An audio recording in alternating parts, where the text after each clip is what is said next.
friends, panibagong araw, panibagong buhay tayo ngayon mga friends. At kung bago pa lang kayo sa akin channel, welcome po sa Pamilya Mo Pagmahal. At kung paano magiging part sa pamilya ito, i-subscribe nyo na yun. Today's video ay bago. Kumusta nga pala kayo dyan sa inyong mga friends? Dito sa amin mga friends, medyo makulimlim sa amin mga friends kasi parang umuulan yata. Hindi ko rin na-check yung weather natin ngayon mga friends kung ano ba dyan sa inyo, ano bang balita niyo dyan, may ano tawag ito, may low pressure ba or bagyo. So happy Sunday sa ating lahat mga friends. Bukas ay holiday, so it's a long weekend mga friends. So meron naman ulit tayong pag-uusapan mga friends. At sa mga bago natin umpisahan, sa mga hindi pa nakapag-subscribe dyan, i-subscribe nyo na yan mga friends. Pindutin nyo yung subscribe button sa baba. At don't forget to hit the notification bell para naman updated kayo sa mga video na susunod na ina-upload ko mga friends. Ang title nga pala ng ating pag-uusapan ngayon ay paano panatilihin masaya at maganda ang pagsasama.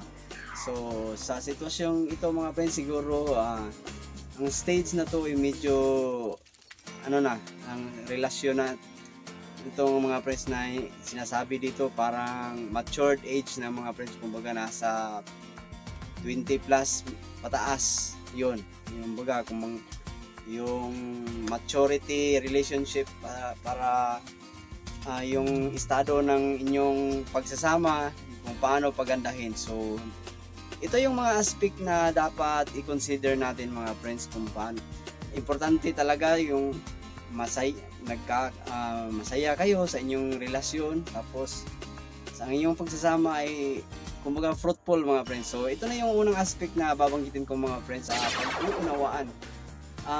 Importante talaga mga friends na sa magkarelasyon na mag-uunawaan kayo sa isa't isa mga friends, kasi at yung pag-uunawaan ay hindi magagawa yun kung hindi paano pa ginagawa yung pag-uunawaan. Syempre sa pag-uusap mga friends, kung hindi ba kayo nag-uusap talagang paano kayo magkakaintindihan, anong tawag dyan, sign language. Hindi mga friends, talagang importante talaga yung kung ano ng estado ng inyong relasyon mga friends. Magandang pag-uusapan yun kung anong mga plano nyo sa inyong sa buhay. Kung hindi pa man nagkaanak, pinagplanuhan kung ano yung ilang anak yung dapat na buuin sa habang kayo magkasama mga friends. So yun yung unang aspect mga friends. Pangalawang aspect na tayo mga friends, pagpapakumbaba. Ito yun mga friends, napaka-importante ito sa isang relasyon mga friends, na marunong kang magpakumbaba. Halimbawa na lang mga friends, kung nag-aaway kayo tapos mainit yung ulo ng isa, dapat yung isa marunong umintindi. Hindi yung sasabayan mo kung kailan mainit yung sinumpong siya ng kanyang sinusumpong siya ng kanyang sa init ng ulo, kaya nayayamot, ganun. Huwag mo sabayan mga friends, lalo na siguro alam naman natin mga kababaihan mga friends, meron silang stage na sa kanilang buhay na mahirap talaga intindihin ng mga babae mga friends, lalo na pag dinadalaw sila ng kanilang buwanang buwanang sakit.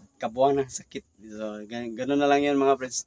So dapat marunong kang magpakumbaba. Wag ipairal yung pride, kasi pag yung pride ang umiiral mga friends, walang magagandang patutunguhan ng inyong relasyon mga friends. Talagang ako nang nagsasabi sa inyo na papunta yan sa breakup mga friends. So pangatlo na tayo, pagbibigayan. Importante yan sa relasyon mga friends, na nagbibigayan kayo mga friends. Kumbaga give and take mga friends, hindi yung puro isa lang ang nagbigay. Dapat kung ano yung ibinibigay sa isa, tapatan mo rin mga friends. Kung halimbawa minahal ka ng isa sobra, nakikita naman yun kung paano niya iparating sa iyo, kung paano kanya kino-comfort, ganon. So ganon din ang gagawin mo mga friends. Kung kaya binibilhan ka ng mga bagong damit, ganon. So wag naman na siya lang lagi ang nagbigay. Dapat sinasabi ko na nga kanina, ang importante talaga sa isang relasyon mga friends ay give and take mga friends. So, pang-apat na tayo mga friends. Mabilisan lang to mga friends. Ang pang-apat ay pagpapahalaga. Yun, mapagpapahalaga. Ito, lalong importante ito sa relasyon mga friends. Ito yung marunong ka magpapahalaga. Kahit maliit man o malaki yung kanyang ginagawa, kung iyon ay para sa iyo, at dapat pahalagahan mo din. Lalo na sa mga decision making mga friends, maganda rin yung marunong kang magpahalaga, respetuhin mo yung yung mga decision making niya.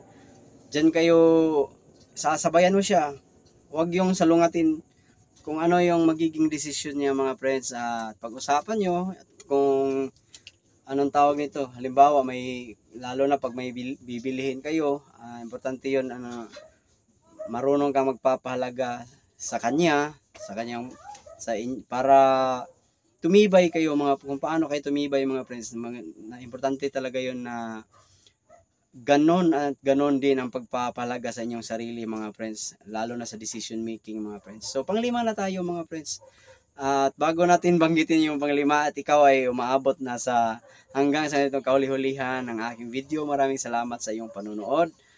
At pagkatapos niyong panoorin ito sa aking FB page na video na to, pwede rin nyo akong dalawin sa YouTube channel mga friends, Eli Alferez. So, panglima na tayo mga friends, mapagmahal. So, parang nare-relate sa pamilyang mapagmahal. Importante rin yung mapagmahal kayo mga friends sa isa't isa. Importante yan kasi sa nagmamahalan, yan yung puhunan mo mga friends. Kumbaga, investment nyo yan sa isa't isa mga friends, na kung ano yung binigay isa-isa, excuse me, at kaya mo pang higitan, importante talaga yun na nagmamahalan kayo. Siguro alam niyo naman kung paano ipapakita yun, kung paano kayo nagmamahalan mga friends. Kahit sa pagtulog nyo, nadadala nyo yan. Kahit sa paggising, kung yan ay mahal mo, marunong kang, nandyan na lang yan lahat Kung mahal mo ang isang tao, marunong kang magpahalaga, marunong ka rin, nandyan na yung marunong ka na rin magbigay, marunong ka magpakumbaba. Kumbaga, in general na tong panglima mga friends, na mapagmahal. At marunong ka rin umunawa. Ganon yun mga friends. At yun yung 5 aspect kung paano patibayin na magiging maganda at masaya yung inyong pagsasama mga friends. At sana may natutunan kayo sa ating topic ngayon mga friends. At if you like this video, just give this video a thumbs up. At para yan yung magiging compliment para sa akin. At sa mga merong merch dyan, damit man o kaya cups, kung ano-ano yung mga product na pwede nating i-endorse sa akin channel mga friends, pwede, tumatanggap po ako mga friends. At comment down below lang kung ano yung yung gustong product niya ipapromote sa atin, at pwede kong ibigay yung aking number mga friends, para naman pag-usapan natin kung paano simulan mga friends. Maraming salamat sa panonood mga friends. Hanggang sa muli. Bye. Bye.